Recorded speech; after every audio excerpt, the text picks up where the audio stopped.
Selamat siang, selamat bertemu untuk kita semua di siang yang indah ini. Kita boleh bersama-sama untuk melakukan kegiatan tentang budaya positif. Sebelum kita memulai presentasi kita pada siang hari ini, adapun agenda yang akan kita lalui, yang pertama doa, yang kedua lagu Indonesia Raya, yang ketiga presentasi, dan yang keempat penutup. Untuk mengawali semua kegiatan kita pada siang hari ini, kita menghadap Tuhan dalam doa. Saya minta kesediaannya Pak Marcel untuk membawa kita dalam doa. Sebelum kita memulai kegiatan kita, mari kita menghadap Tuhan di dalam doa. Izinkan saya berdoa menurut keyakinan saya dalam Katolik. Mari kita berdoa. Dalam nama Bapa, Putra, dan Roh Kudus. Amin. Dalam nama Yesus, kami datang ke hadapan hadirat-Mu untuk mengucap syukur atas pimpinanmu dari hari ke hari hingga pada saat ini, Tuhan. Pada saat ini, Tuhan, kami melaksanakan tugas yang kami sebagai guru untuk menyampaikan tulisan tanggung jawab kami. Pada saat ini, ya Tuhan, Pak Lores akan presentasi tentang budaya positif sebagai tugasnya dalam menjalankan tugas sebagai CPK. Ya Tuhan, kiranya Tuhan membimbing dia, menuntun dia dari awal hingga akhir, dan apa yang disampaikan boleh berguna bagi kami maupun dengan tugasnya. Ya Tuhan, pada saat ini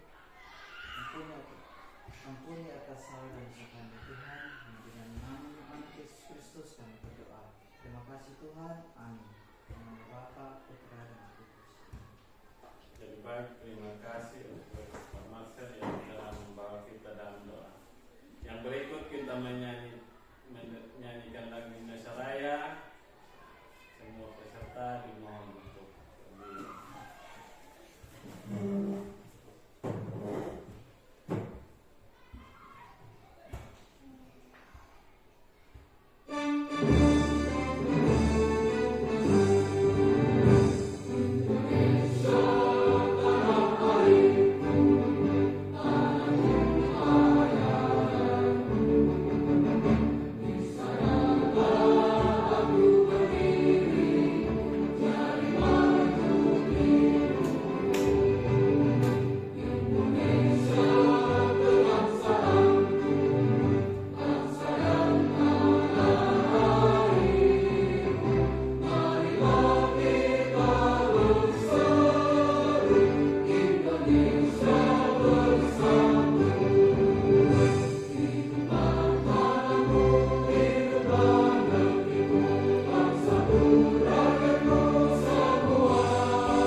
Adapun yang menjadi tujuan kegiatan kita pada siang hari ini yaitu pendidik dan tenaga kependidikan di SMP Negeri 1 Mahu memahami tentang budaya positif dan penerapannya di sekolah.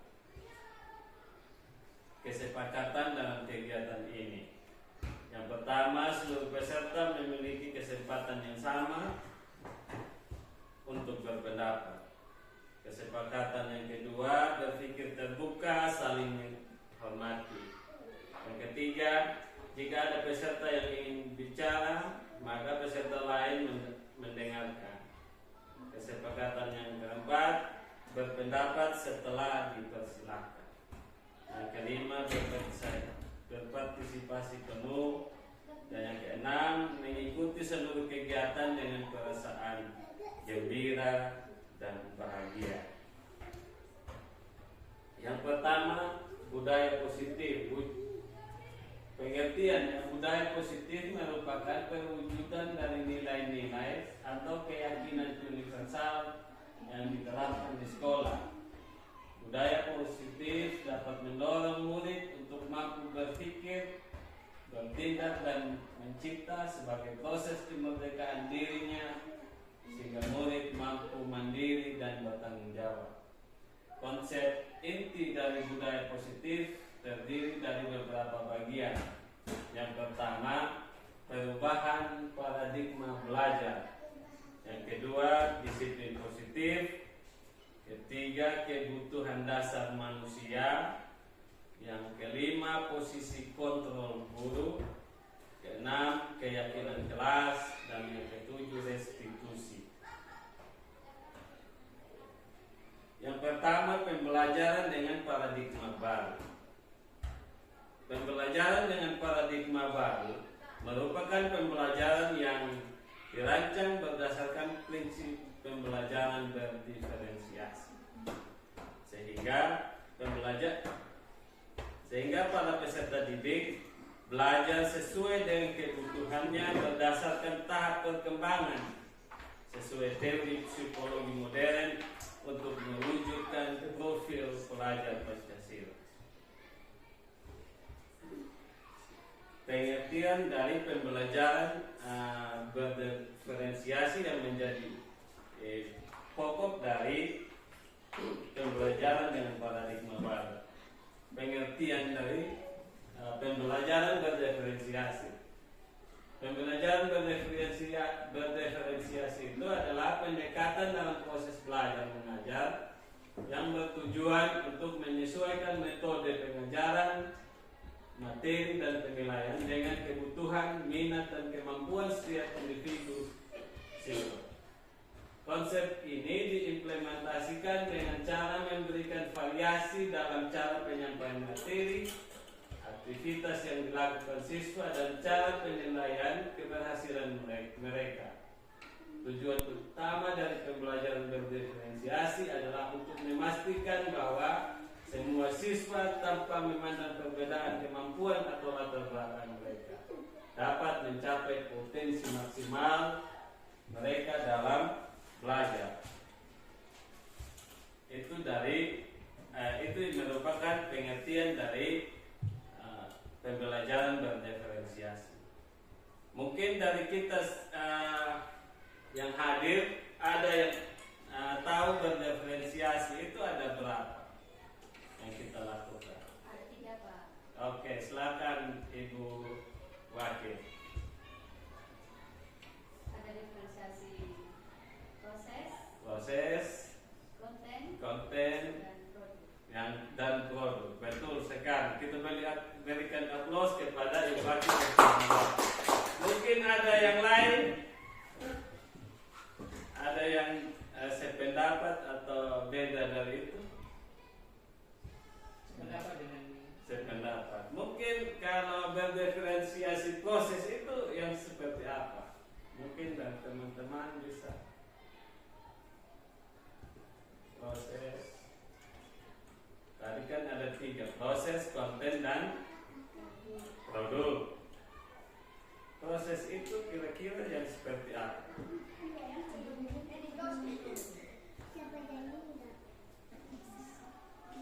Atau kita langsung ke slide untuk kita bedah ya. Konten itu seperti apa, proses itu ada 3. Kita lihat. Yang pertama, berdiferensiasi konten. Berdiferensiasi konten itu mengacu pada apa yang diajarkan.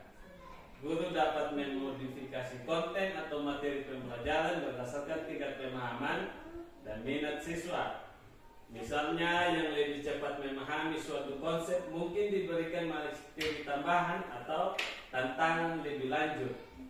Sementara siswa yang membutuhkan lebih banyak bantuan diberikan penjelasan yang lebih rinci atau menggunakan media yang berbeda. Itu adalah definisi dari diferensiasi konsep. Konten. Yang berikut proses diferensiasi proses. Diferensiasi proses itu mengacu pada bagian siswa belajar. Guru dapat menggunakan berbagai metode pengajaran untuk mengakomodasi gaya belajar yang berbeda. Ini bisa mencakup penggunaan visual, audio, kinestetik, atau kombinasi dari beberapa metode. Selain itu, guru dapat mengatur kegiatan kelompok kecil atau individu sesuai dengan kebutuhan siswa. Yang ketiga, berdiferensiasi produk. Berdiferensiasi produk itu mengacu pada bagaimana siswa menunjukkan apa yang telah mereka pelajari. Dalam hal ini, guru dapat memberikan berbagai opsi bagi siswa untuk menunjukkan pemahaman mereka seperti melalui presentasi, proyek, tulisan, atau bentuk lain yang sesuai dengan kekuatan minat mereka. Itu sudah 3. Yang tidak kalah pentingnya adalah berdiferensiasi lingkungan belajar. Berdiferensiasi lingkungan belajar itu mengacu pada suasana fisik dan psikologi kelas. Guru dapat mengatur ruang kelas sedemikian rupa agar mendukung berbagai gaya belajar dan kebutuhan siswa. Misalnya dengan menyediakan area belajar yang tenang untuk siswa yang membutuhkan konsentrasi lebih, atau area yang lebih dinamis untuk aktivitas kolaboratif. Artinya kolaborasi diferensiasi lingkungan belajar itu, kalau dulu kita guru di depan, mejanya itu menghadap ke guru.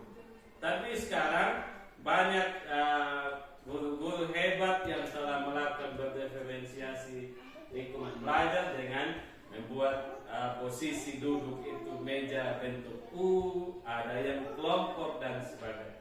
Itu adalah contoh-contoh konkret di kelas yang telah dilakukan dalam rangka berdiferensiasi lingkungan belajar.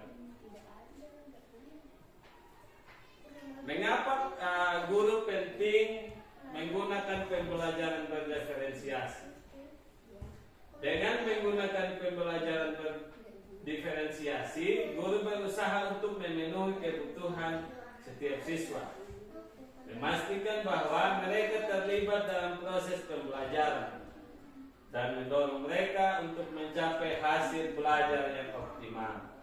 Pembelajaran berdiferensiasi juga membantu menciptakan lingkungan belajar yang inklusif dan merangsang, di mana setiap siswa merasa dihargai dan didukung dalam perkembangan akademis dan personal mereka.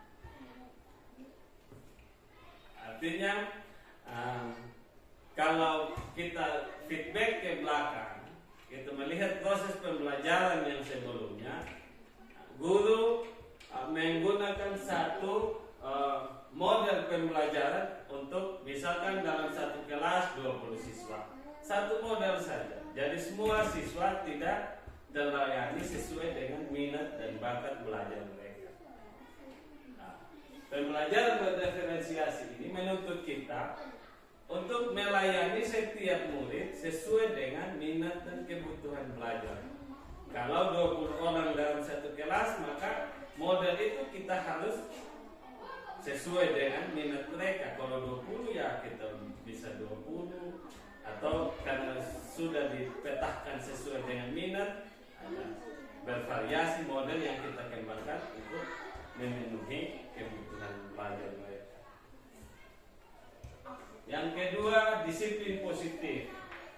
Disiplin positif adalah pembiasaan hal baik, mencakup sikap atau perilaku maupun tutur kata oleh seluruh warga di sekolah, terutama bagi murid agar dapat berkembang menjadi pribadi yang kritis, mandiri dan bertanggung jawab.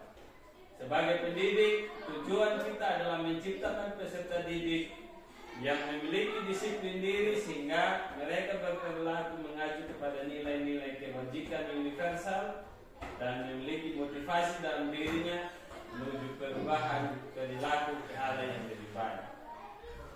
Contohnya yang telah kita lakukan di sekolah kita dengan adanya penerapan budaya 5S. Contoh-contoh bagaimana kita mengkampanyekan itu kita buat dalam bentuk poster, kita tempel-tempel di kelas sehingga anak-anak itu membudayakan hal-hal itu sehingga mereka terbiasa melakukan budaya-budaya positif. Yang berikut, kebutuhan dasar manusia. Kebutuhan dasar manusia merupakan sesuatu yang kita lakukan untuk mendapatkan apa yang kita inginkan. Seluruh tindakan yang kita lakukan memiliki tujuan. Semua usaha terbaik yang kita lakukan agar kebutuhan dasar kita terpenuhi. Ada 5 yang menjadi kebutuhan dasar dari manusia. Yang pertama, bertahan hidup, yaitu makan, pakaian, tempat tinggal, keamanan dan sebagainya. Yang berikut, kasih sayang dan rasa diterima, seperti rasa diterima, dipedulikan, berbagi, kerjasama, dan menjadi bagian dalam kelompok. Kebutuhan dasar yang ketiga, penguasaan, yaitu harga diri, keinginan untuk dianggap memimpin, berprestasi, diakui, dan didengar. Kebutuhan dasar yang keempat, kebebasan, yaitu mandiri, memiliki pilihan, mencoba hal baru, dan mampu mengendalikan arah diri. Kebutuhan dasar manusia yang terakhir yaitu kesenangan, yaitu bermain, humor, dan tertawa. Apa motivasi perilaku manusia? Ada yang motivasi ekstrinsik, ada motivasi intrinsik. Motivasi ekstrinsik itu untuk menghindari ketidaknyamanan. Yang berikut, untuk mendapat imbalan penghargaan dari orang lain. Motivasi intrinsik yaitu untuk menjadi orang yang mereka inginkan dan menghargai diri sendiri dengan nilai-nilai yang mereka percaya. Dalam menjalankan peraturan kelas atau sekolah, tindakan terhadap suatu pelanggaran pada umumnya berbentuk hukuman, konsekuensi, dan program disiplin positif yang dinamakan restitusi. Artinya sanksi dari sebuah tindakan. Yang pertama, hukuman. Hukuman biasanya itu tidak terencana atau tiba-tiba. Murid tidak tahu apa yang akan terjadi, bersifat satu arah dan berupa hukuman fisik atau psikis. Contoh, berdiri satu kaki. Ketika anak-anak melakukan pelanggaran, kita kasih sanksi atau hukuman berupa hormat bendera, berdiri satu kaki, dan sebagainya. Yang kedua, konsekuensi, terencana atau disepakati sesuai peraturan. Yang kedua, murid tetap dibuat tidak nyaman. Ketiga, sikap guru selalu memonitor murid. Contoh, ketika anak-anak melanggar aturan sekolah, maka konsekuensinya sudah ada sesuai dengan peraturan yang telah dibuat oleh sekolah. Yang ketiga, proses restitusi. Proses menciptakan kondisi bagi murid untuk memperbaiki kesalahan. Yang berikut, proses kolaboratif yang mengajarkan murid untuk mencari solusinya sendiri. Ini adalah kondisi yang sangat ideal untuk dilakukan di sekolah, di mana ketika anak anak melakukan pelanggaran, maka opsi terakhir itu adalah opsi yang sangat baik. Yang ketiga itu yang kedua itu di tengah-tengah karena merupakan imbas dari aturan yang telah disepakati. Ini adalah berikut posisi kontrol guru. Yang pertama, kita sebagai penghukum. Kedua, pembuat merasa bersalah. Tiga, teman. Empat, pemantau. Lima, sebagai manajer. Contoh kasus ada percakapan karena Adi terlambat hadir di sekolah. Ketika posisi guru sebagai penghukum, maka ketika nada suaranya tinggi, bahasa tubuhnya, mata melotot dan jari menunjuk-nunjuk atau menghardik sambil berkata, terlambat lagi, pasti terlambat lagi, dan seterusnya. Hasil dari ketika guru memposisikan diri sebagai penghukum atas tindakan anak yang melanggar aturan, maka kemungkinan murid marah dan dendam atau bersifat agresif. Bisa jadi sesudah kembali duduk, murid tersebut akan mencoret-coret bukunya atau meja tulisnya. Lebih buruk lagi, sepulang sekolah murid melihat motor atau mobil bapak ibu guru menggoresnya dengan pasir.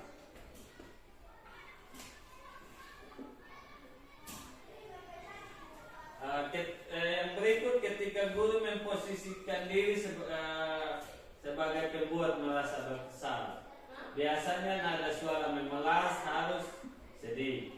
Bahasa tubuhnya yaitu merapat pada anak atau lesu. Ada percakapannya seperti yang ditampilkan. Posisi ini akan menghasilkan murid akan merasa bersalah telah mengecewakan ibu atau bapak gurunya. Murid akan merasa menjadi orang yang gagal dan tidak sanggup membahagiakan orang lain. Kadangkala sikap seperti ini lebih berbahaya dari sikap posisi sebagai penghukum, karena emosi akan tertanam rapat di dalam. Murid menahan perasaan, tidak seperti murid dengan guru pada posisi penghukum, di mana murid bisa menumpahkan amarahnya walaupun dengan cara negatif. Mereka tertekan seperti inilah yang tiba-tiba bisa meletus amarah dan bisa menyakiti diri sendiri atau orang lain. Posisi guru sebagai teman.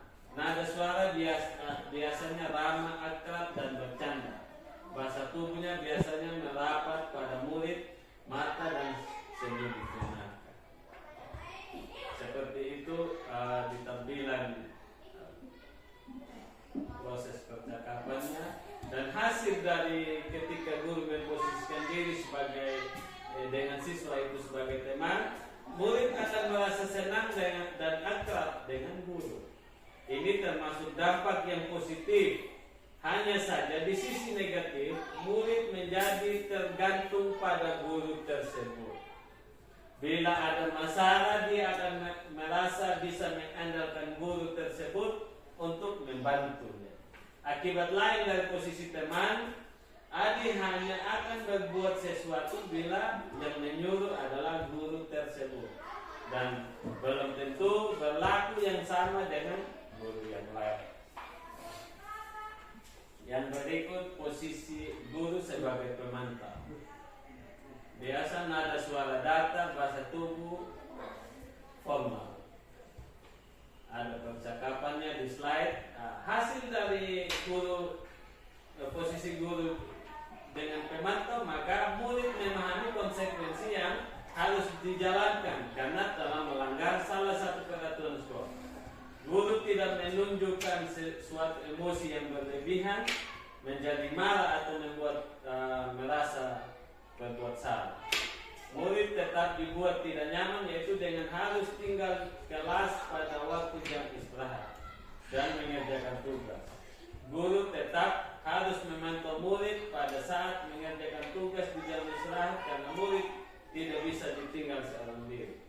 Artinya kepada posisi pemantau biasa guru memposisikan diri itu dalam menerapkan aturan disiplin sekolah.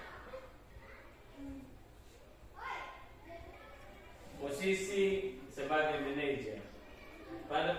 Ketika guru memposisikan diri sebagai manajer, biasanya nada suaranya halus, bahasa tubuhnya tidak kaku, mendekat kepada murid. Ada contoh percakapannya.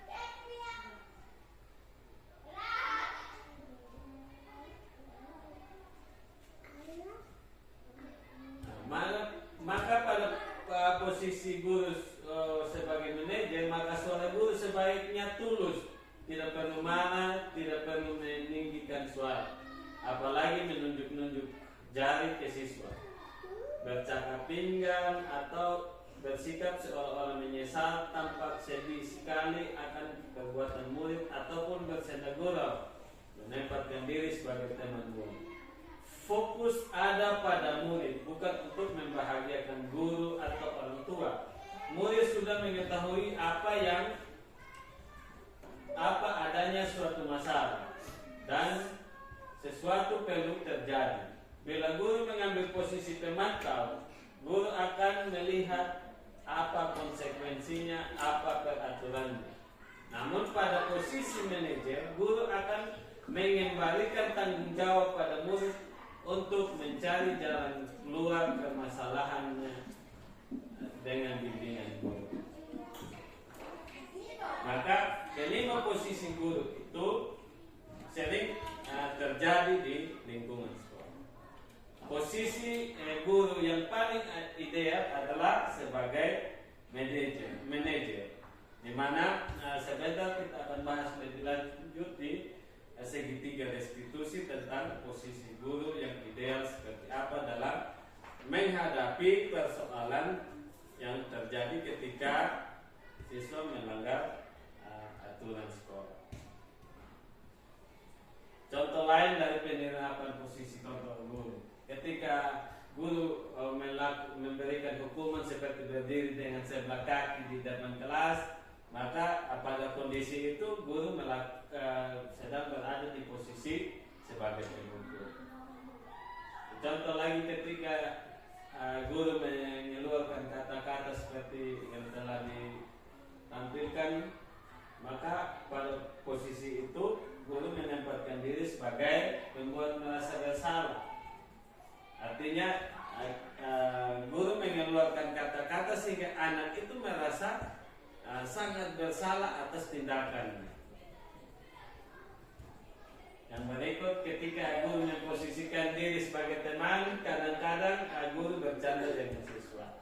Ayo dong kerjakan tugasnya, nanti kalau sudah selesai kita main game. Biasanya bersifat rayuan. Posisi yang berikut sebagai pemantau. Ada tampilannya di slide, contohnya kamu sudah melakukan kesalahan dan sudah mengetahui konsekuensinya sekarang. Selesai dan segera kumpul. Artinya itu penerapan sanksi karena sebelumnya sudah dibuat aturan. Biasanya guru memposisikan diri sebagai pemantau. Yang berikut adalah posisi ideal kita sebagai guru ketika menangani masalah. Apakah kamu tahu kesalahanmu? Artinya guru menanyakan keyakinan murid bahwa dia betul-betul sadar telah melakukan pelanggaran atas aturan yang ada. Tanyakan dia keyakinan sekolah apa yang kamu langgar. Dia tahu bahwa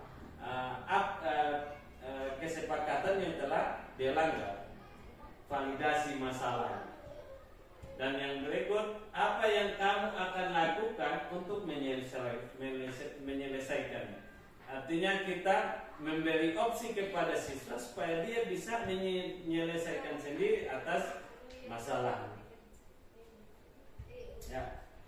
Setelah kita mengikuti presentasi tadi, ada pertanyaan yang ditampilkan. Ketika guru mengatakan saya kecewa sekali dengan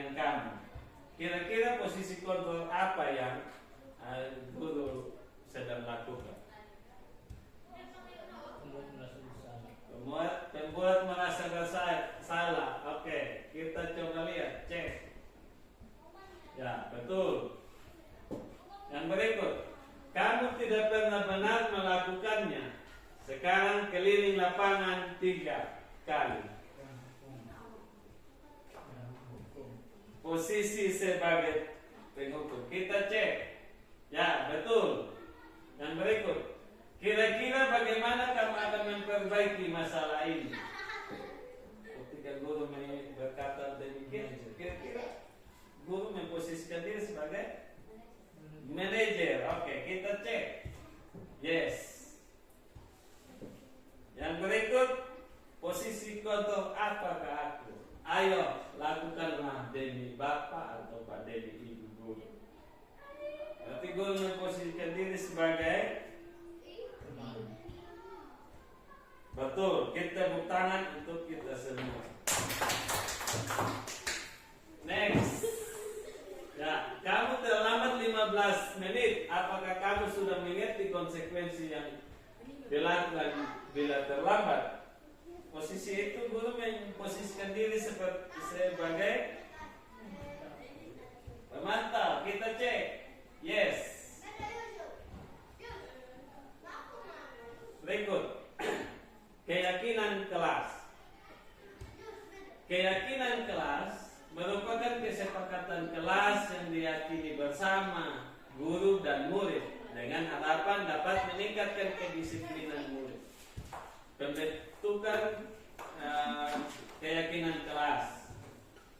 Contohnya, biasanya keyakinan kelas itu bersifat abstrak, berupa kenyataan universal, dibuat dalam bentuk pernyataan positif, sedikit saja agar mudah diingat, sesuai dengan kondisi kelas atau sekolah sehingga mudah diterapkan. Yang berikut, semua warga sekolah atau warga kelas dilibatkan dalam perbuatan keyakinan kelas atau sekolah. Contoh keyakinan kelas. Setiap anggota kelas perlu belajar, senang, melakukan tugas, dan sebagainya, merasa aman, dan lain-lain. Itu dibuat dalam kalimat positif. Biasa yang terjadi kalau aturan biasa dibuat dengan kalimat negatif. Dilarang datang terlambat. Kalimat positifnya datang tepat waktu. Next, segitiga restitusi. Segitiga restitusi adalah suatu proses dialog yang dijalankan guru atau orang tua agar dapat menghasilkan murid yang mandiri dan bertanggung jawab. Segitiga restitusi membantu murid memiliki tujuan disiplin positif dan memperbaiki dirinya setelah berbuat salah. Restitusi bukan untuk menebus kesalahan, namun untuk belajar dari kesalahan. Ada 3 strategi yang dilakukan ketika penerapan segitiga restitusi. Yang pertama, menstabilkan identitas. Yang kedua, validasi tindakan yang salah. Yang ketiga, menanyakan keyakinan. Berdasarkan prinsip, membuat kesalahan adalah bagian dari proses pembelajaran. Itu pada langkah menstabilkan identitas. Biasanya kita berdialog dengan murid biasanya dengan kata-kata seperti ini. Berbuat salah itu manusiawi, atau tidak ada manusia yang sempurna. Itu adalah pada proses kita menstabilkan identitas anak. Ketika dia berbuat salah, maka secara psikologis pasti terganggu. Kita akan menstabilkan identitas dia dengan kata-kata seperti yang ditampilkan. Kamu berhak merasa begitu. Setelah itu, langkah berikutnya kita validasi tindakan yang salah. Seperti kamu pasti punya alasan melakukan hal itu, atau padahal kamu bisa melakukan yang lebih buruk dari. Artinya, ketika dia merasa dia berbuat salah, dia dikuatkan kembali dulu, validasi masalahnya, yang dia lakukan, agar dia paham bahwa kesalahan dia telah lakukan. Setelah itu, ya pada tahap yang ketiga, membuat dia mencari opsi bagaimana dia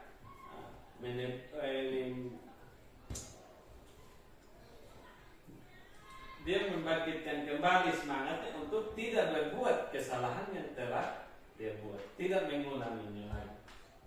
Contoh, dengan menanyakan keyakinan kelas yang telah mereka buat, kira-kira keyakinan kelas yang mana yang telah dilanggar, dia akan sebutkan sesuai dengan keyakinan kelas yang telah kita buat di kelas.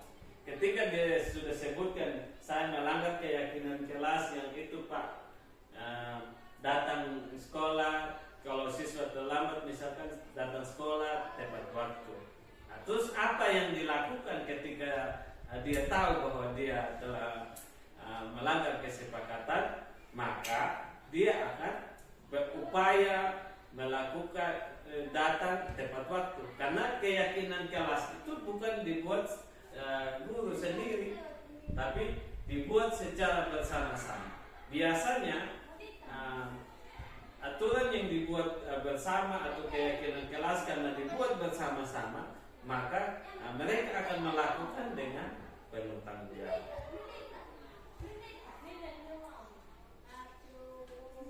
Berikut kita akan merefleksi kegiatan kita sebelum kita tutup. Mungkin dari teman-teman setelah mendengarkan pemaparan saya, coba merefleksi ke belakang sebelum mendapatkan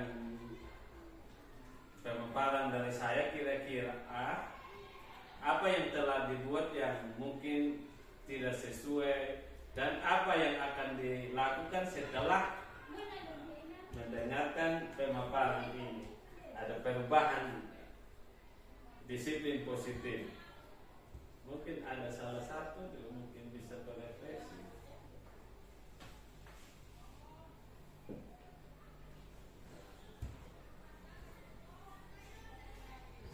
Ya mungkin Oke, silakan Pak Agus. saya ada pada satu poin, yaitu posisi kontrol guru. Posisi kontrol. Jadi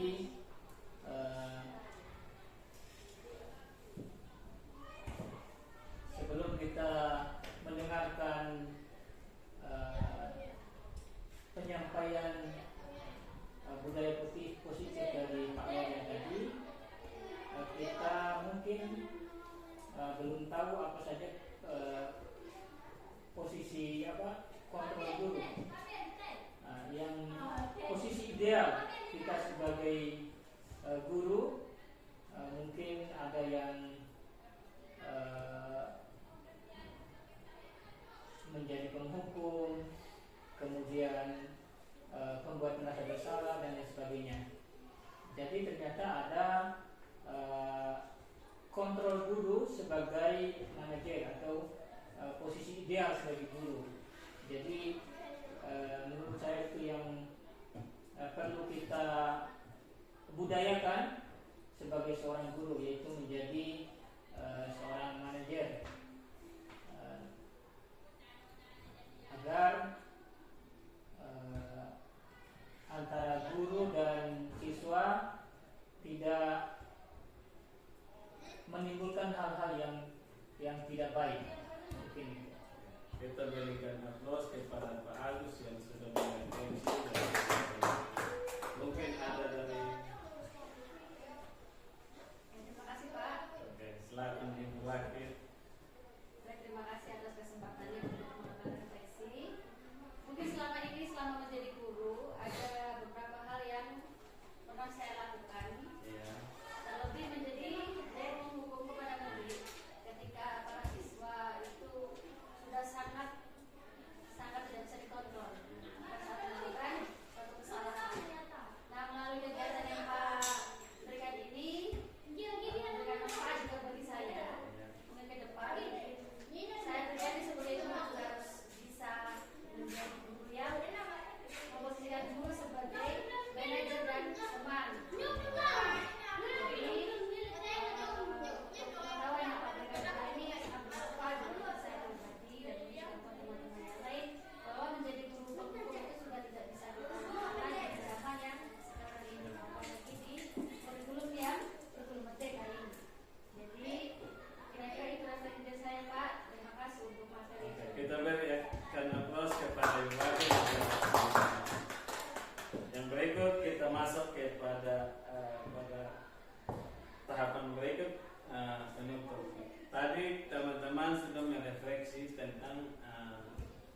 lebih khusus 5 posisi kontrol guru.